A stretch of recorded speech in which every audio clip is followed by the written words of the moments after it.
Hello बच्चों, good morning, सुप्रभात। आज हम लोग सीखेंगे जो पिछला मॉडल पेपर था, मतलब जो एग्ज़ाम हुआ था बोर्ड पेपर का, उसका हम सीखने वाले हैं। आप लोग यहाँ पे देख सकते हैं, यहाँ पे जो दिया गया है ये मॉडल पेपर है, इसको हम लोग सॉल्व करने वाले हैं। ठीक, तो चलिए देखते हैं। यहाँ पे ये सन 2023 का है। ठीक, कब का है? तो जो सन है 2023 का है, तो 2023 का मॉडल पेपर है, इसको हम सॉल्व करेंगे। तो यहाँ पे जो दिया गया है, पहला क्वेश्चन देखेंगे, आप लोगों को सुना रहे हैं। एक लेंस की जो क्षमता है, तो यहाँ पे पहला क्वेश्चन था एक लेंस की क्षमता। तो लेंस की क्षमता, अब लेंस की जो क्षमता होती है उसे हम किससे लिखते हैं? पी से लिखते हैं। तो पी है -2.5। पी का मान कितना दिया है? -2.5। डी का मतलब हो गया डायोप्टर। लेंस की हमें फोकस निकालनी है। लेंस की क्या निकालनी है? फोकस एफ निकालनी है।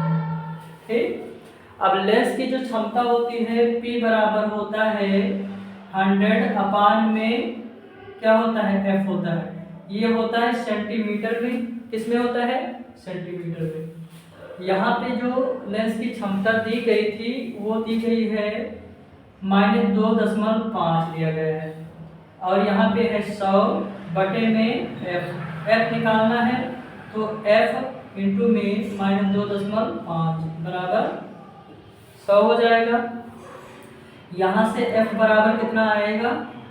तो ये हो जाएगा 100 बटे में -2.5। इसको पॉइंट हटाएंगे तो ये जाएगा, तो ऊपर हो जाएगा 1000 और बटे में हो जाएगा 25। ये माइनस में 25 एक कम 25, 25 चौका 100। तो F का जो मान आया यहाँ पे ये आ गया 40 सेंटीमीटर। जो F का मान आया है, तो F का मान आया क्या? -40 सेंटीमीटर। अब यहाँ पे देखा जाए कि फोकस दूरी कितना, इसमें दिया है ऑप्शन 40 सेंटीमीटर अवतल दर्पण, दूसरा दिया है 40 सेंटीमीटर उत्तल दर्पण, तीसरा ऑप्शन है तो 4 सेंटीमीटर। यहाँ पे जो ऑप्शन है, ऑप्शन आप लोग देख सकते हैं।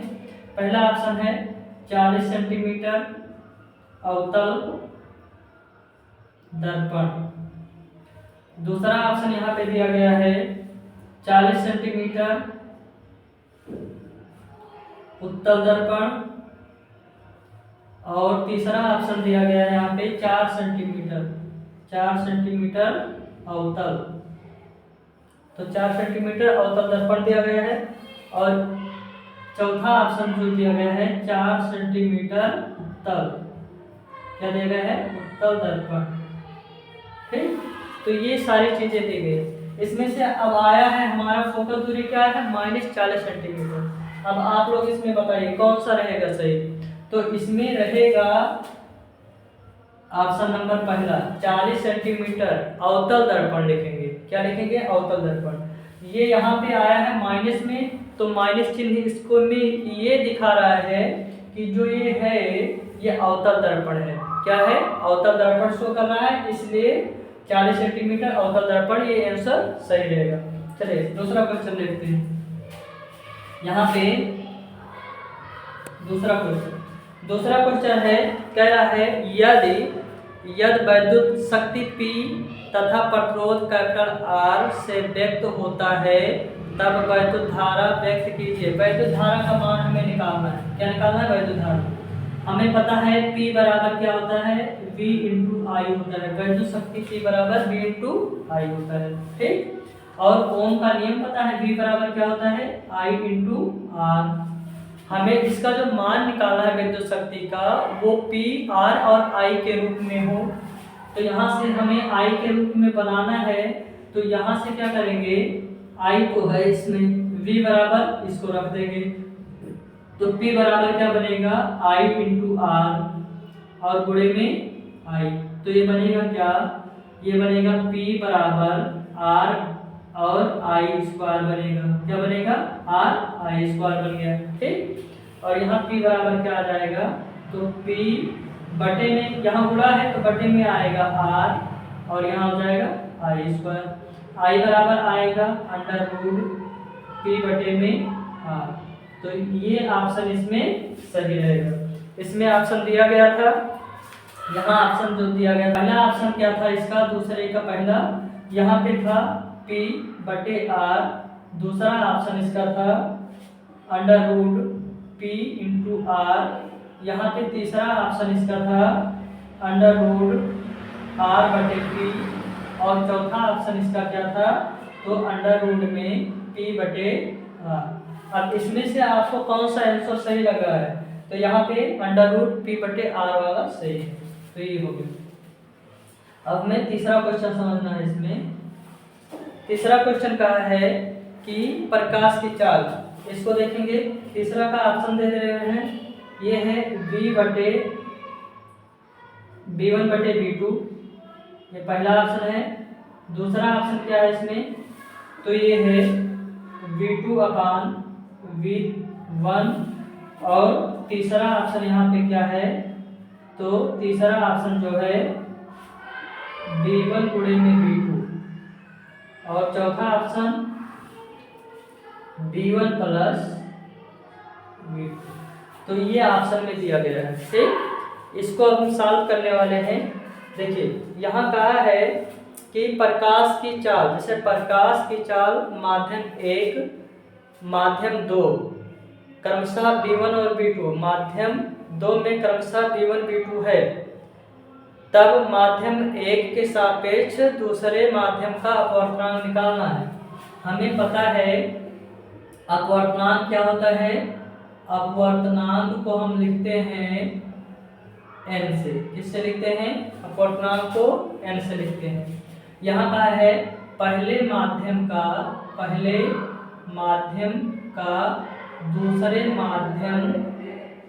दूसरे माध्यम के सापेक्ष अपवर्तनांक क्या निकालना है, अपवर्तनांक निकालना है, ठीक। तो पहले माध्यम के सापेक्ष दूसरे का अपवर्तनांक जो होता है 1n2 लिखते हैं। क्या लिखते हैं, 1n2, और 1n2 बराबर होता है n2 अपान में n1 लिखते हैं। इसको n2 अपान में क्या लिखते हैं, n1 लिखते हैं। अब यहाँ से देखा जाए तो ये कहा है कि माध्यम का अपवर्तनांक, हमें पता है कि अपवर्तनांक n बराबर क्या होता है, c बटे में v होता है। c क्या होता है, तो इसे हम कहते हैं निर्वात। क्या कहते हैं, निर्वात में प्रकाश की चाल, निर्वात में प्रकाश की चाल, और बटे में क्या होता है, माध्यम में प्रकाश की चाल होता है। माध्यम में प्रकाश की चाल, ये हो गया माध्यम में प्रकाश की चाल हो गया। यहाँ से अगर देखें तो n1 बराबर होता है c बटे v1, n2 बराबर क्या हो जाएगा, यहाँ हो जाएगा n2 बराबर c बटे v2 हो जाएगा, ठीक। और हमें निकालना है n का मान। यहाँ से देखिए अपवर्तनांक, तो यहाँ हम जानते हैं 1n2 बराबर होता है n2 बटे में n1 होता है। अब यहाँ पे n2 बटे में n1 जो होता है, इसको हमें क्या करना है, रखना है मान। तो यहाँ क्या होगा, n2 का मान c बटे v2 बटे में n1 का मान c बटे v1। ये जब पलटेगा तो ये हो जाएगा क्या, c बटे v2, और यहाँ पे गुणे में क्या होगा, v1 बटे c। c से c कट गया, तो यहाँ पे आ गया क्या, यहाँ पे आ गया 1n2 बराबर क्या हो जाएगा यहाँ पे, तो v1 बटे v2।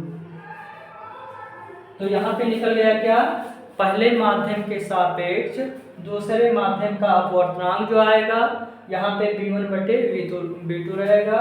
यहाँ पे n2 लिखा गया है। यहाँ पे देखें जो बाद में लिखा गया है उसको यहाँ पे क्या करते हैं, पहले लिखते हैं, जो पहले है उसको नीचे लिखते हैं, ठीक। तो ये आपको ध्यान रखना पड़ेगा। और ये निकालना था प्रकाश की चाल माध्यम m1 और माध्यम m2 मान लेते हैं, लेकिन इसका पहला माध्यम 1, दूसरा माध्यम 2 था। ठीक, तो ये हो गया। अब यहाँ पे चौथा क्वेश्चन है, ये तीसरा हो गया। इसमें चौथा क्वेश्चन दिया गया है कि इसमें से कौन सा कथन असत्य है। पहला दिया है चुंबकीय क्षेत्र रेखाएं चुंबक के उत्तरी ध्रुव से प्रकट होती हैं। अब हमें पता है क्वेश्चन नंबर चौथा देखेंगे, इसे आप लोग जानते होंगे, इसे बोलते हैं नॉर्थ पोल, इसे बोलते हैं साउथ पोल। यहाँ पे चुंबकीय क्षेत्र रेखाएं ऐसे निकलती हैं, ठीक, ऐसे निकलती हैं, ठीक है ना। थोड़ा ऐसे बना लीजिए, चलिए इसको हम लोग समझते हैं। तो ये हो गया चुंबकीय क्षेत्र बन गया। ठीक, अब चुंबकीय क्षेत्र रेखाएं क्या होती हैं, तो चुंबक के क्षेत्र में खींची गई काल्पनिक रेखाएं चुंबकीय क्षेत्र रेखाएं कहलाती हैं।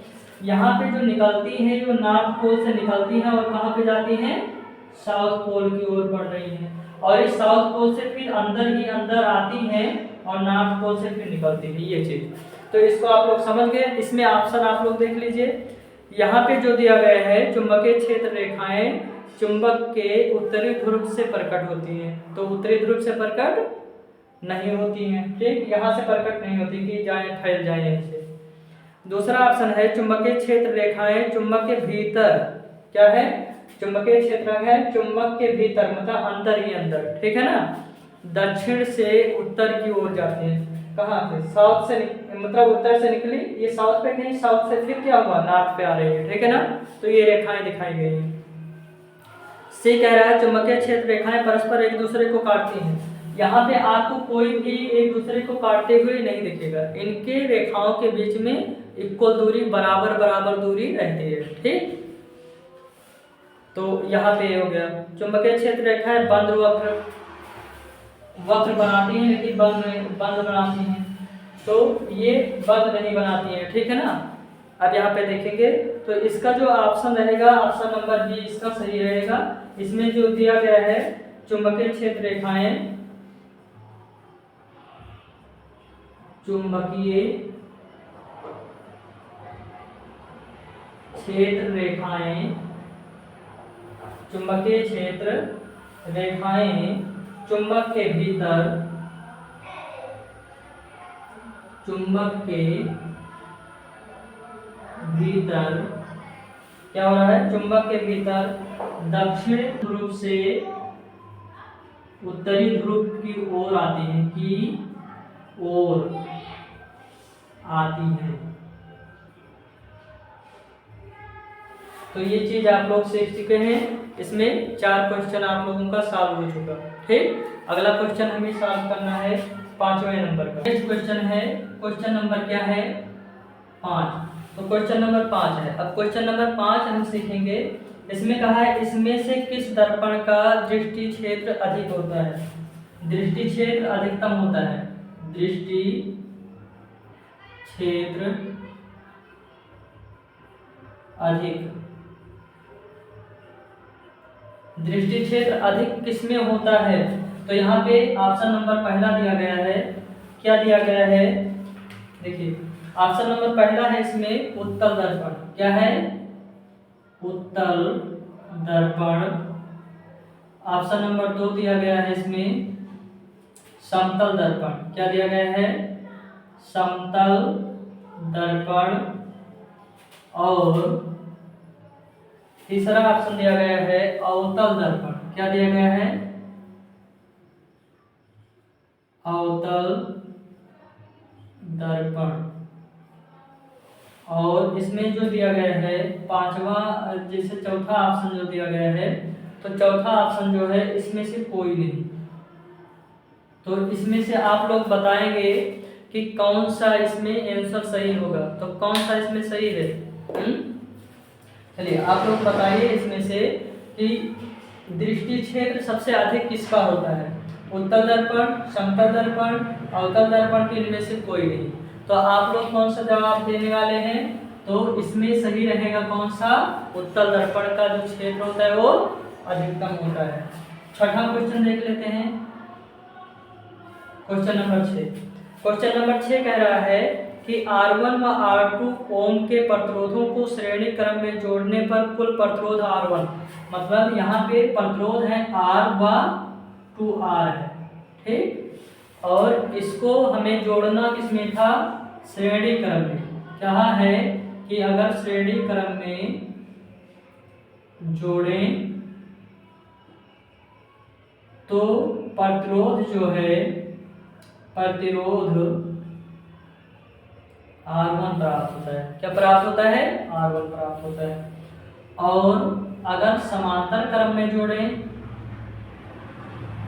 समांतर क्रम, तो समांतर क्रम में प्रतिरोध, समांतर क्रम में प्रतिरोध R2 प्राप्त होता है, ठीक। हमें बताना है इसमें समांतर क्रम में जोड़ने पर R2, तो यहाँ पे हमें निकालना है R1 व R2 का मान निकालना है, ठीक। अब ये बताओ, अगर इसको हम श्रेणी क्रम में जोड़ें तो इस टाइप में जुड़ेगा, ये श्रेणी क्रम हो गया, मतलब यहाँ पे R हो गया, यहाँ पे 2R हो गया, ठीक। अब इसको श्रेणी क्रम में अगर हम जोड़ रहे हैं, ये हो गया श्रेणी क्रम, ठीक। तो इसका कुल प्रतिरोध कह रहा है R1 मिल रहा है, तो प्रतिरोध R व 2R को किस क्रम में जोड़ रहे हैं, श्रेणी क्रम। तो श्रेणी क्रम में जब जोड़ेंगे तो इसका होता है R बराबर R1 प्लस R2 होता है, लेकिन यहाँ प्रतिरोध, कुल प्रतिरोध दिया है यहाँ पे R1 बराबर, जो प्रतिरोध जोड़ना है वो है R प्लस 2R है, ये दोनों है, ये दोनों जुड़ेंगे तो आएगा कितना, 3R। तो R1 बराबर क्या आ गया, 3R आ गया, इतना ओम, ठीक। अब हमें क्या करना है, इसको समांतर क्रम में जोड़ेंगे, तो समांतर क्रम में जुड़ता है कुछ इस टाइप का,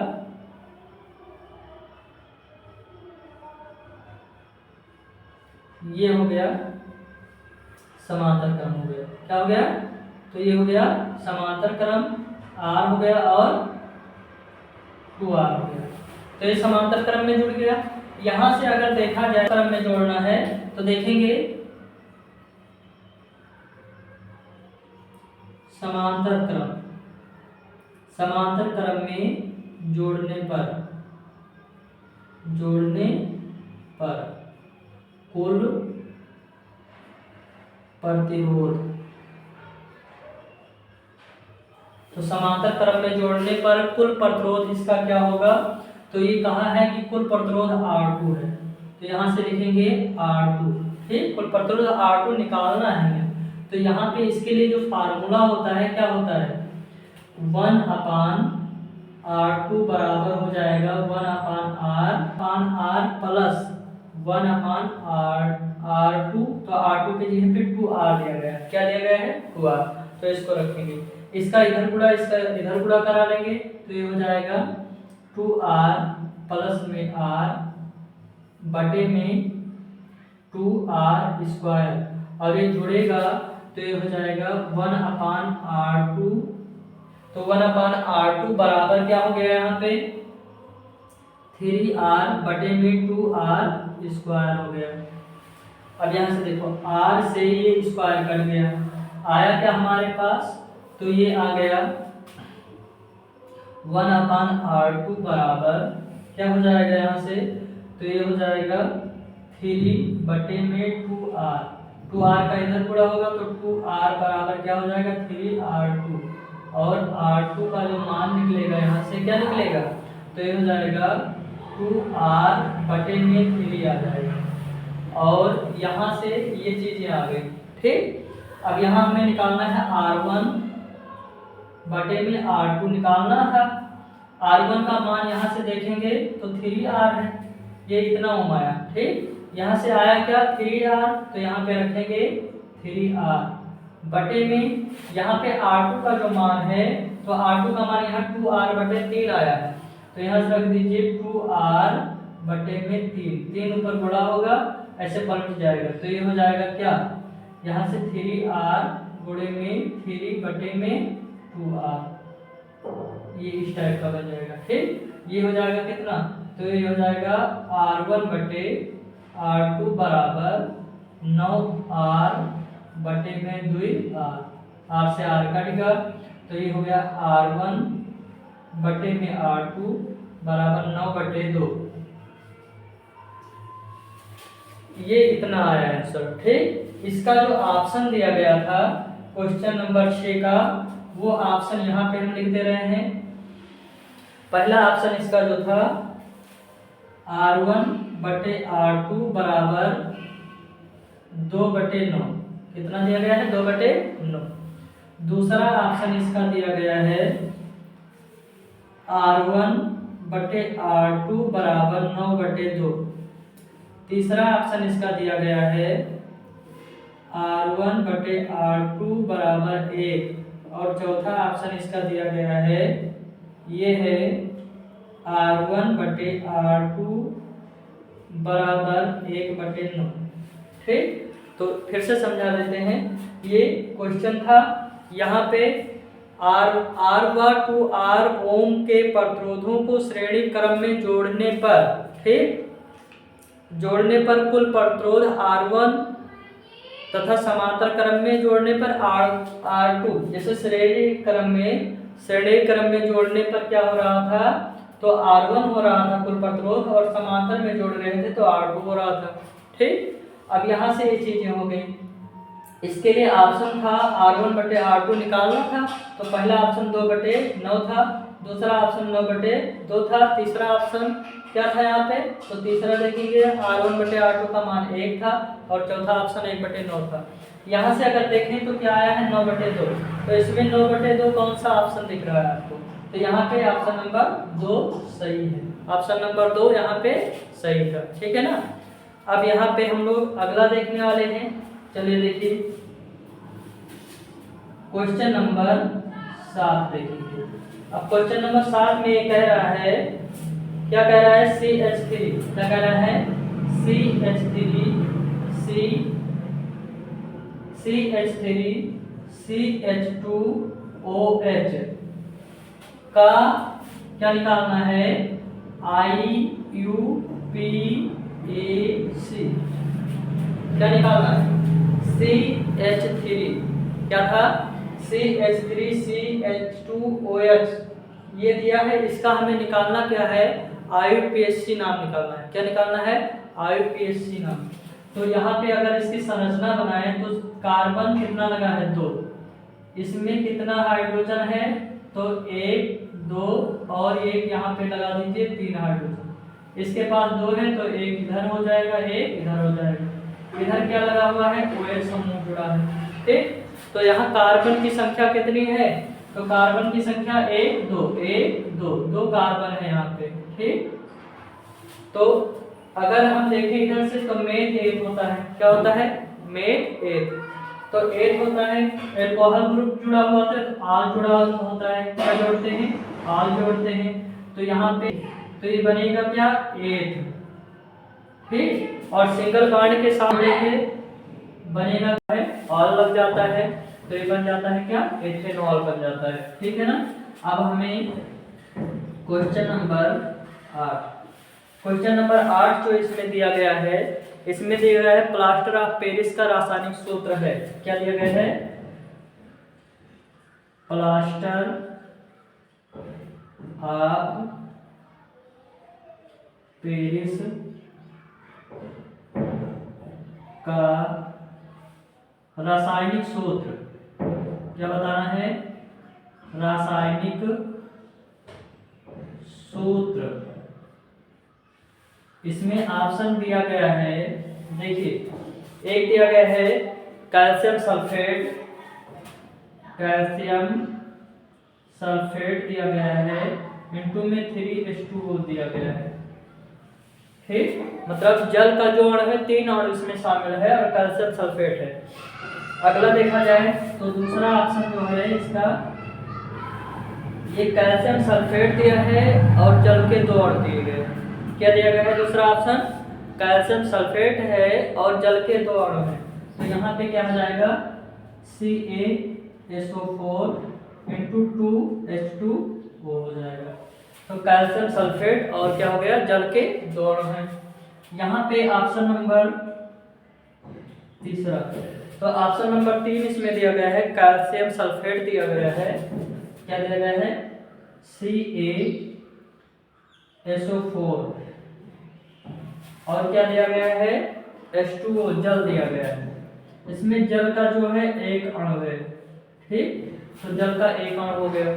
और उसके बाद में यहाँ पे एक चौथा ऑप्शन दिया गया है, जो चौथा ऑप्शन है इसका, ये है कैल्शियम सल्फेट और 1/2 H2O, ये दिया गया है, ठीक।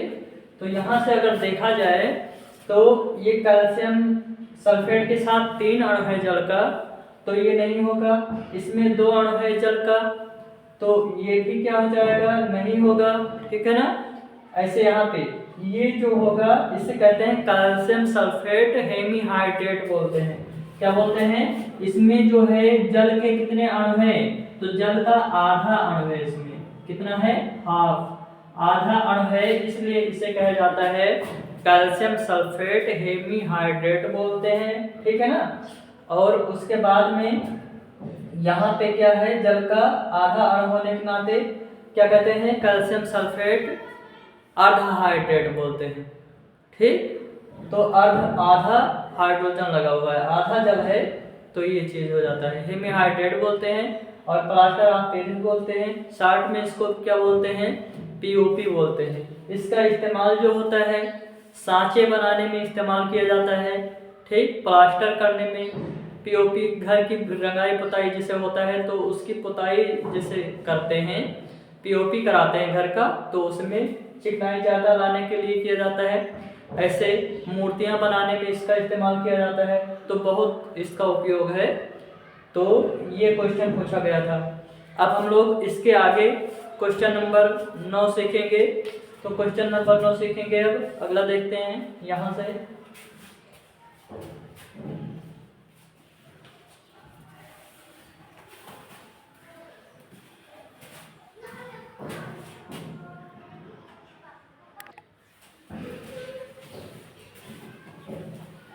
अब यहाँ से हम लोग जो सीखने वाले हैं, क्वेश्चन नंबर कितना सीखेंगे, तो क्वेश्चन नंबर 9 सीखने वाले हैं। यहाँ से देखिए क्वेश्चन नंबर कितना सीखेंगे, 9। तो यहाँ क्वेश्चन नंबर 9 ये सीखना है, ठीक। इसमें पूछ रहा था कि शुद्ध जल का pH मान कितना होता है। क्या पूछ रहा था कि शुद्ध जल का pH मान, शुद्ध जल का जो pH मान होता है वो कितना होता है। ऑप्शन दिया गया था 1, दूसरा ऑप्शन दिया गया था इसमें 7, तीसरा ऑप्शन दिया गया था इसमें 0, और इसका चौथा ऑप्शन जो था ये 14 था। कितना था, 14। तो शुद्ध जल का जो pH मान होता है वो कितना था इसमें, तो शुद्ध जल का pH मान 7 होता है। कितना होता है, 7, क्योंकि पानी जो होता है वो खट्टा या मीठा स्वाद में नहीं होता है, क्षारीय कसैला स्वाद में कड़वा नहीं लगता है, इसलिए शुद्ध जल का pH मान कितना होता है, 7। कभी कभी पूछ लिया जाता है कि उबले हुए जल या जल को गर्म किया गया है और उसका pH मान कितना होता है, तो कितना रहेगा, 7 ही होता है, ठीक है ना। जल का pH मान उबालने से या ठंडा करने से कम नहीं हो जाएगा, जितना होता है उतना ही होगा, ठीक है ना। ऐसे जैसे कहा जाता है खून का pH मान कितना होता है, 7.4, ऐसे आंसू का pH मान 7.4 ऐसे होता है, ठीक है ना। अब देखेंगे यहाँ से क्वेश्चन नंबर 10। इसमें जो पूछ रहा है, ये कह रहा है क्वेश्चन नंबर 10 में एल्डिहाइड में प्रकार्यात्मक समूह है। एल्डिहाइड में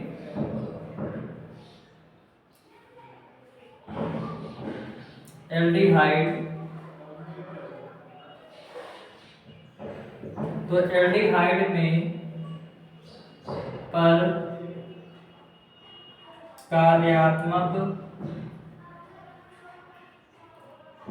प्रकार्यात्मक समूह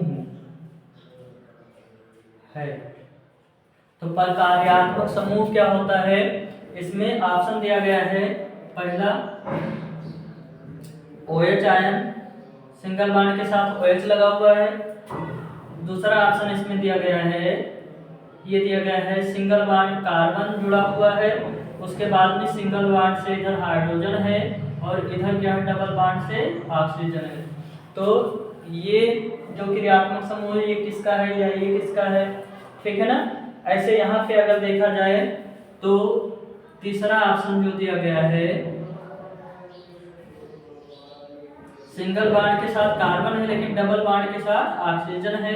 और चौथा क्वेश्चन जो दिया गया था, चौथा ऑप्शन, इसमें क्या दिया गया था, कार्बन और यहाँ OH और यहाँ ऑक्सीजन जो है डबल बॉन्ड के साथ जुड़ा हुआ है, ठीक।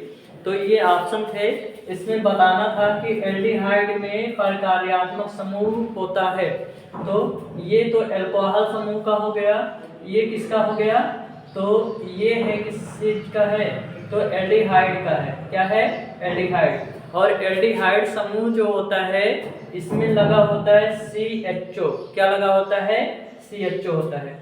CO जो लगा होता है ये किस समूह का है, तो ये कीटोन समूह का है। किस समूह का, कीटोन समूह का है। और ये क्या है, कार्बोक्सिलिक समूह है। क्या है, कार्बोक्सिलिक। यहाँ पे एल्डिहाइड में जो जुड़ता है IUPAC नाम बनाते समय, तो एल्डिहाइड में जुड़ता है L। क्या जुड़ता है, L। जैसे मेथेनल, एथेनल, प्रोपेनल, L या अल क्या होता है, अल जुड़ता है, ठीक। मेथेनल, अल आ गया उच्चारण में। ऐसे एल्कोहल में जो होता है, एल्कोहल समूह जो होता है इसमें जो जुड़ता है आल जुड़ता है। क्या जुड़ता है, आल जुड़ता है। कीटोन समूह में क्या जुड़ता है, ओन जुड़ता है। क्या जुड़ता है, ओन।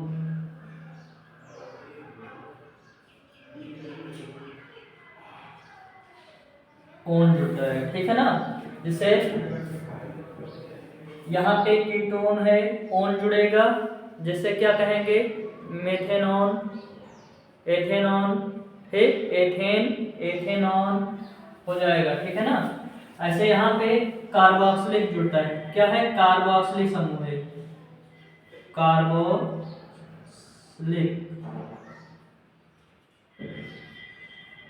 कार्बोक्सिलिक समूह है, ठीक।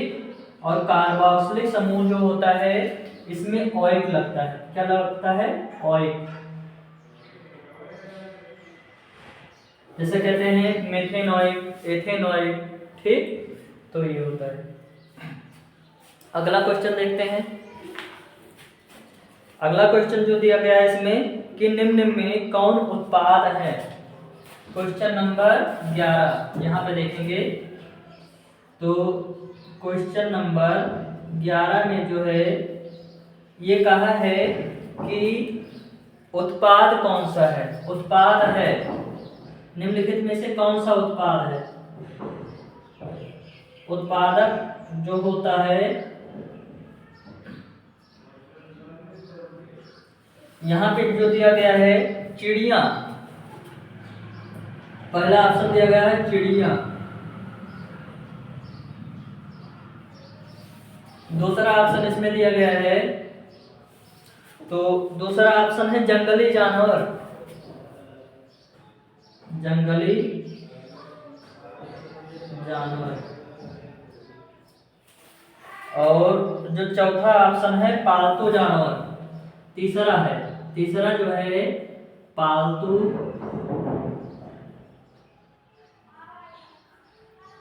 जानवर। पालतू जानवर हो जाएंगे। और चौथा जो हो जाएगा हरे पौधे, हरे पौधे। तो जो हरे पौधे होते हैं वो क्या होते हैं, इसमें उत्पाद होते हैं। हरे पौधे क्या है, उत्पादक हैं, ठीक। हरे पौधों को खा करके, जैसे टिड्डा एक श्रृंखला होता है इसमें, ठीक। घास होगा वो क्या है, या पेड़ पौधे हो गए वो उत्पाद हो गया। उसको मान लीजिए कोई कीड़ा मकोड़ा है जो वो खाया, या मान लीजिए तिलचट्टा हो गया, जो भी होते हैं तो वो उसको खाते हैं। या टिड्डा हो गया, टिड्डा घास खाता है, टिड्डा हो गया। टिड्डे को कौन खाएगा? मेढक खाएगा। मेढक को कौन खाएगा? सांप खाएगा। सांप को कौन खाएगा? चील खाएगा। तो ये ऐसे बनता चला जाता है, श्रृंखला बनता चला जाता है। तो सबसे नीचे जो होता है वो क्या होता है? हरा पेड़ पौधा जो होता है वो उत्पाद होता है। चिड़िया उत्पादक नहीं होती हैं, जंगली जानवर ये भी उत्पादक नहीं है, ये केवल वहाँ से यूज करते हैं खाने में। पालतू जानवर ये भी क्या है? उत्पादक नहीं है। तो पेड़ पौधे जो होते हैं हरे वो क्या होते हैं? उत्पादक होते हैं। या घास लिखा होता है तब भी, ठीक। तो इसको हम लोग मान लेंगे, ठीक है ना। यहाँ पे अगर देखा जाए अगला क्वेश्चन है क्वेश्चन नंबर, चलिए यहाँ पे देखते हैं 12। यहाँ पे दिया गया है मटर के लंबे पौधे। मटर के लंबे पौधे। अब लंबे पौधों को किससे लिखा जाता है? कैपिटल टी से लिखते हैं। लंबे पौधों को कैपिटल टी से लिखते हैं। और बौने पौधे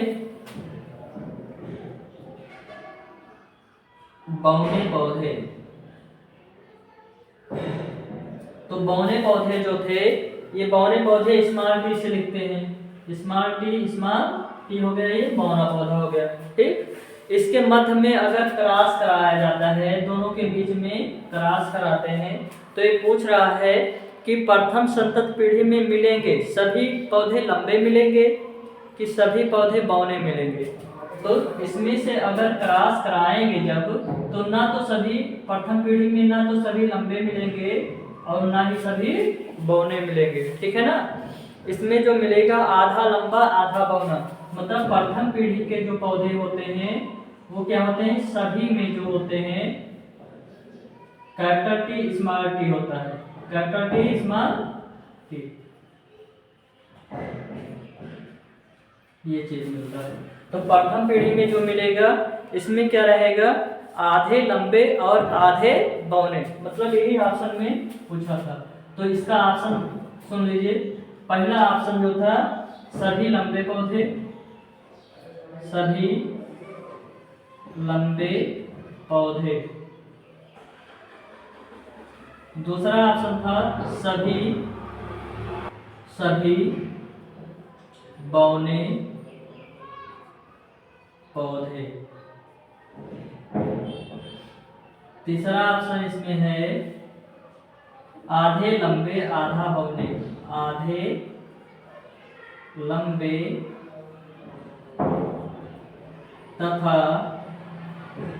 आधे बौने, आधे बौने पौधे, ठीक। इसमें तीसरा ऑप्शन जो है आधा लंबे आधा बौने है। चौथा ऑप्शन जो दिया, चौथा ऑप्शन यहाँ दिया गया है, क्या दिया गया है? तो चौथा ऑप्शन यहाँ पे है 3/4। क्या दिया गया है? 3/4 लंबे, तो 3/4 लंबे और 1/4 बौने। ये ऑप्शन में दिया गया है कि अगर हम लंबे पौधे ले लिए, इसको दिखाया गया है टी से, कैपिटल टी से, और बौने पौधे को स्मॉल टी से दिखाया गया है। तो ये कहा है कि जो पहली पीढ़ी इसकी होगी इस पौधे की, उसमें किस तरह के पौधे बनेंगे? सभी लंबे होंगे या सभी बौने हो सकते हैं? नहीं, तो सभी बौने नहीं होंगे। इसमें आधे लंबे और आधे बौने होंगे। क्या होंगे? आधे लंबे और आधे बौने होते हैं। इस टाइप का बनेगा ग्राफ, ठीक, प्रथम पीढ़ी में। तो ये प्रथम पीढ़ी वाला है, ठीक है ना। तो इसमें और बाकी ऑप्शन इसमें गलत रहेगा, ठीक। अगला इसमें अब देख लेते हैं। यहाँ पे दिया गया है जैसे निम्नलिखित में कौन सी दहन अपक्रिया है? क्या दिया गया है? क्वेश्चन नंबर 13 दिया गया है दहन अपक्रिया। क्या बताना है हमको? दहन अपक्रिया बताना है। और दहन अपक्रिया कौन सी होगी इसमें से? पहला ऑप्शन दिया गया है, पहला दिया गया है यहाँ सोडियम हाइड्रोक्साइड NaOH, और प्लस में दिया गया है CH3COOH।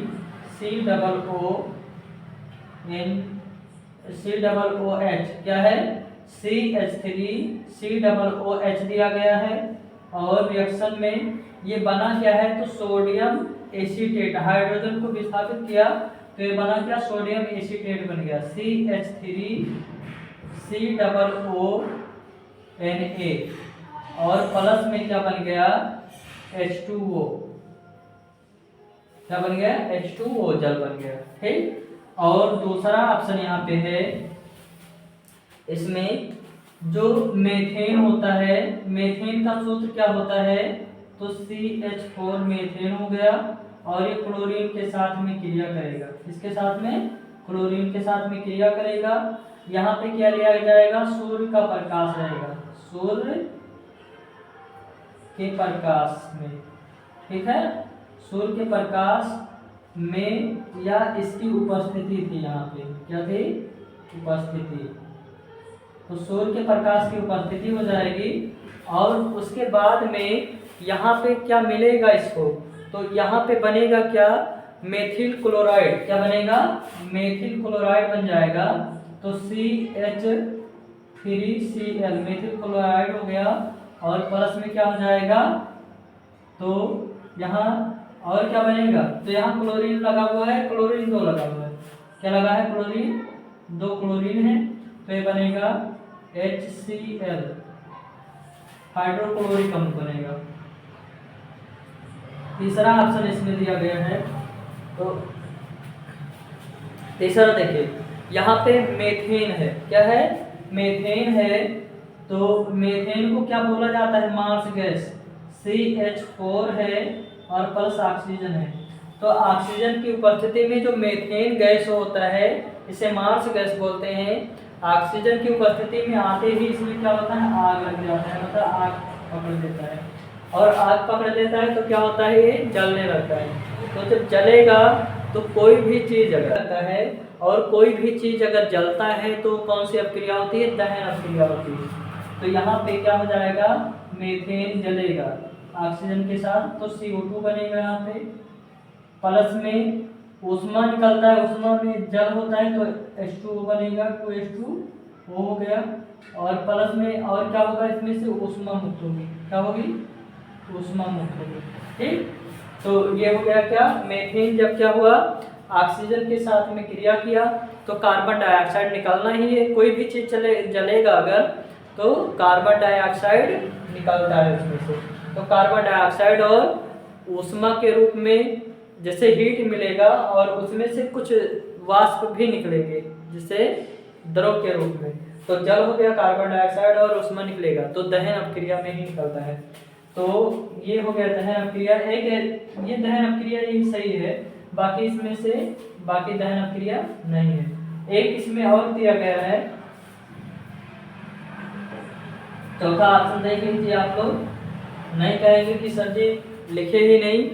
यहाँ पे चौथा ऑप्शन जो है, यहाँ पे कैपिटल R है, क्रियात्मक समूह के साथ जुड़ा हुआ है। और यहाँ पे जो है डबल बॉन्ड के साथ कार्बन जुड़ा हुआ है यहाँ। ठीक। और उसके बाद में इधर भी जुड़ा हुआ है, और यहाँ भी जुड़ा हुआ है R। तो ये रिएक्ट करेगा, तो रिएक्ट करेगा तो क्या बनेगा? तो यहाँ से क्या बनने वाला है? तो यहाँ पे जो बना है संरचना वो क्या है? हाइड्रोजन की उपस्थिति में हाइड्रोजन और क्या था? निकिल। यहाँ पे उत्प्रेरक के भाग कार्य कर रहे थे। किसके? उत्प्रेरक। उत्प्रेरक का मतलब होता है कि किसी भी रिएक्शन को बहुत तेजी से घटित होने लगे। मतलब आप कोई ऐसा तत्व डाल दीजिए कि उसका जो रिएक्शन है तेज हो जाए। जैसे हम क्या करते हैं जैसे क्या होता है कि कहीं पे आग जैसे जल रहा है, ठीक, लपटें उठ रही हैं, उसमें डीजल या पेट्रोल डाल देंगे तो बहुत तेज़ी से जलने लगेगा। तो जो डीजल और पेट्रोल होता है वो क्या करता है, इसे उत्प्रेरक का काम करता है। तो ऐसे हाइड्रोजन और निकल की उपस्थिति में जब रिएक्ट करते हैं तो क्या हो जाता है, इनकी अपक्रिया तेज हो जाती है। क्या हो जाती है, इसकी अपक्रिया जो होती है तेज हो जाती है और ये बनाता है कार्बन के साथ में बॉन्डिंग बनेगा, यहाँ R होगा, यहाँ पे R है, यहाँ भी R है, ये H हो गया और यहाँ पे H हो गया और ये हो गया R। तो ये क्रियात्मक समूह हो गया, ठीक है ना। अब यहाँ से ऑप्शन कौन सा था, दहन अपक्रिया पूछ रहा था। तो इसमें पूछ रहा था कि दहन अपक्रिया कौन सी है। तो दहन अपक्रिया इसमें क्या होगा, CH4 ऑक्सीजन की उपस्थिति में जलने लगता है और जलने की जो क्रिया होती है क्या कहलाती है, दहन अपक्रिया कहलाती है, ठीक। अब अगला देखेंगे, क्वेश्चन नंबर जो है वो 14 है, ठीक। तो 14 वाले में क्या दिया गया है कि एक समूह, कहा है कि एक समूह में ऊपर से नीचे जाने पर या किस समूह में ऊपर से नीचे जाने पर परमाणु का साइज बढ़ता है और क्यों बढ़ता है। तो यहाँ पे रीजन जो दिया गया है, अगर हम देखें तो यहाँ पे जो हाइड्रोजन समूह होता है, क्या होता है, हाइड्रोजन समूह, ठीक। इसके अगर देखा जाए तो इसमें बढ़ता क्यों है, मान लीजिए ये नाभिक है, धनायन से दिखा दिया गया, इसके चारों तरफ क्या बनाएंगे कक्षाएं, ये कोष बढ़ते जाएंगे तो इसका आकार क्या हो जाएगा, बढ़ता चला जाता है, ठीक है ना। तो इसमें रीजन देना है कि एक समूह में ऊपर से नीचे जाने पर परमाणु का साइज बढ़ता है क्यों। समूह में नीचे जाने पर नया कोष जुड़ता है या जुड़ जाता है। बी ऑप्शन, नाभिक तथा सबसे बाहरी कोष की दूरी स्थिर रहती है। तो दूरी जब स्थिर रहेगी तो उसका आकार ही नहीं बढ़ेगा, ठीक। फिर सी, नाभिक में आवेशों की संख्या स्थिर रहती है। तो ये भी नहीं, उपयुक्त में से कोई नहीं। तो यहाँ पे जो दिया गया है, पहला ऑप्शन क्या दिया गया है, समूह में नीचे जाने पर एक नया कोष जुड़ जाता है। क्या लिखा हुआ है कि समूह में नीचे जाने पर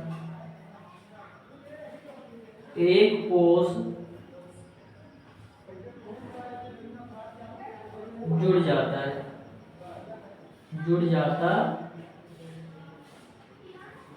ठीक।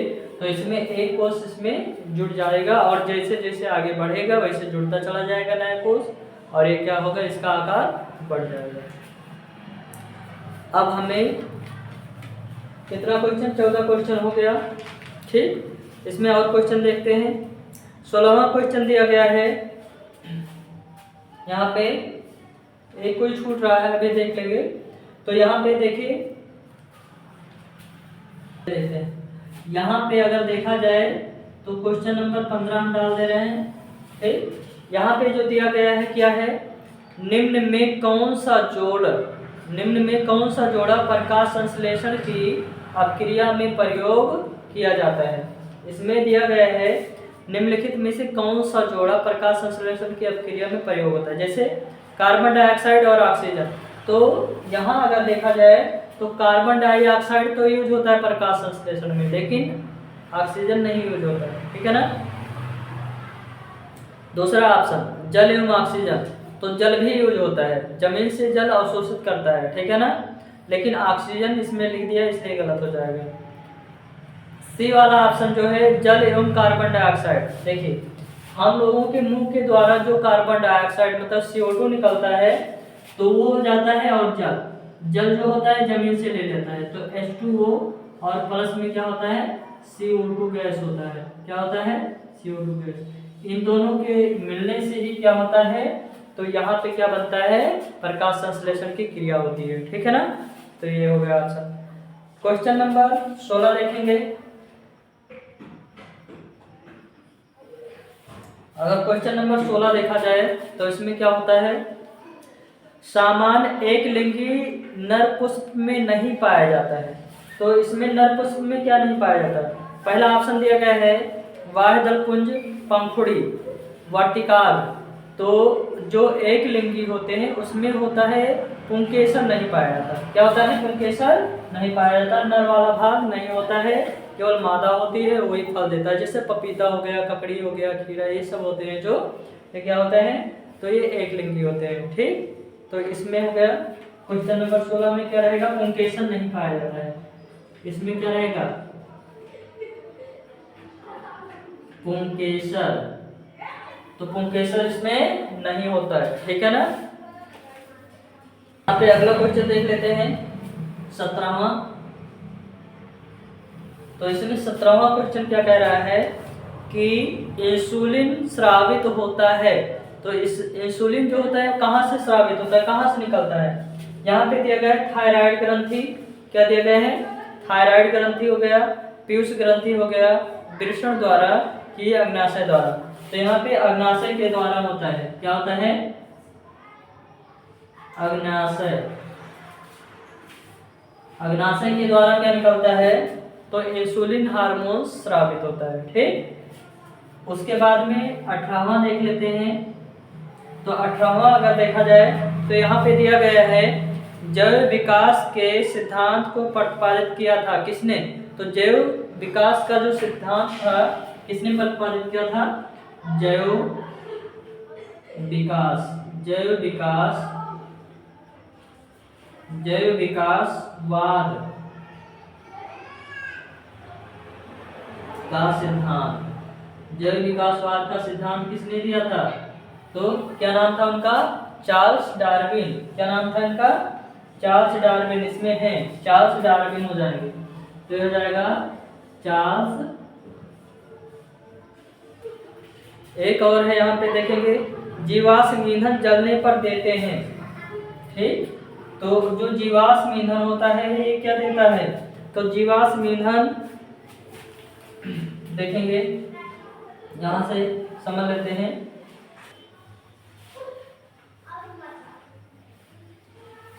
चले देखते हैं क्वेश्चन नंबर 19, जीवाश्म ईंधन। तो जो जीवाश्म ईंधन होता है जलने पर देता है, अगर जलेगा तो इसमें से क्या निकलेगा, तो कार्बन डाइऑक्साइड निकलेगा, मतलब कार्बन के ऑक्साइड ऑप्शन था, कार्बन के ऑक्साइड। दूसरा ऑप्शन था इसके पास नाइट्रोजन के ऑक्साइड, नाइट्रोजन के ऑक्साइड। उसके बाद में सल्फर के ऑक्साइड, सल्फर के ऑक्साइड। और चौथा ऑप्शन इसका था उपरोक्त सभी। क्या था, उपरोक्त। अब देखिए, जब जीवाश्म ईंधन जलते हैं तो जीवाश्म ईंधन अगर जलाते हैं तो इसमें कार्बन के ऑक्साइड निकलेंगे, नाइट्रोजन का भी निकलता है, सल्फर के ऑक्साइड निकलते हैं, मतलब उपरोक्त सभी। तो इसमें ऑप्शन क्या रहेगा, उपरोक्त सभी रहेगा। ठीक है ना। और इसके बाद में एक क्वेश्चन इसमें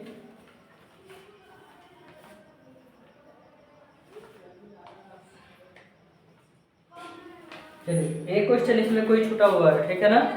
तो आप लोग ये सब देख लीजिएगा और देख के बताइएगा। अगर अच्छा लगे तो चैनल को सब्सक्राइब करिए, लाइक करिए और शेयर करिए। देखने के लिए आप सभी लोगों को धन्यवाद। कमेंट के माध्यम से आप बता सकते हैं ये वीडियो कैसी लगी।